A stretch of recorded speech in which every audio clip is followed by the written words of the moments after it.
Я таджикский адвокат Кадырова Мазамахон. 5-й год нахожусь в изгнании. И 5-й год я выступаю на этой арене в конференции. Пожалуй, начинаю с рекомендаций. И каждый год вы у нас просите, что мы дали свои рекомендации. Так вот мои рекомендации.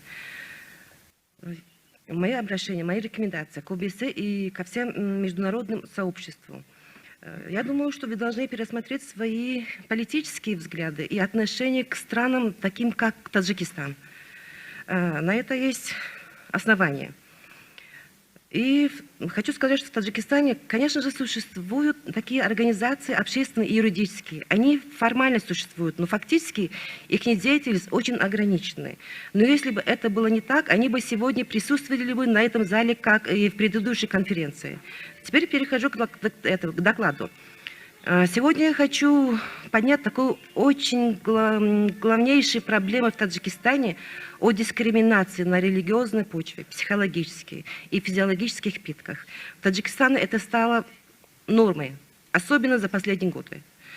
Обратите внимание, всем известно, что Америка является лидером такой среди демократических стран. Но тут возникает вопрос. Я бы хотела задать такой вопрос к представителям Америки. Вот в течение почти года ни разу серьезно Америка почему-то не реагировала на обстановку в Бадахшане.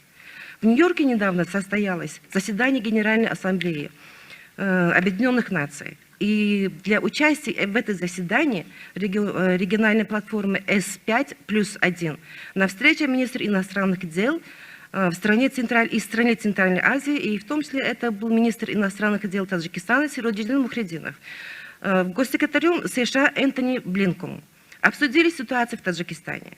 К сожалению, при встрече даже не упомянулось о происшествии в Бадахшане. Это очень меня беспокоит.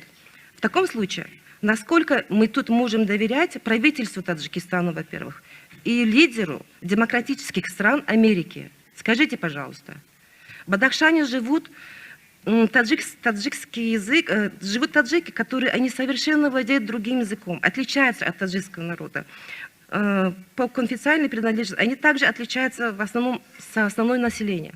Смотрите, 17-18 мая текущего года в Рушанском районе Бадахшана таджикской военные провели так называемую в кавычках спецоперацию по разгону мирных митингов. К сожалению, гражданские акции не согласились, стала причиной репрессий и массовые убийства, пытки, аресты мирных жителей Рушанского района.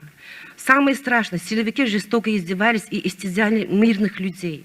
Итогом вооруженной спецоперации стало жестокое убийство десятков мирных жителей.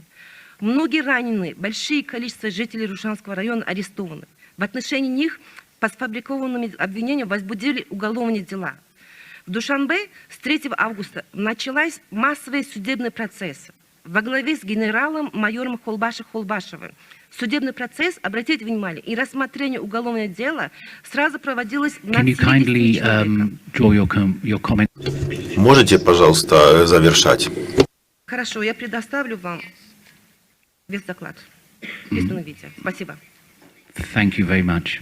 Спасибо огромное.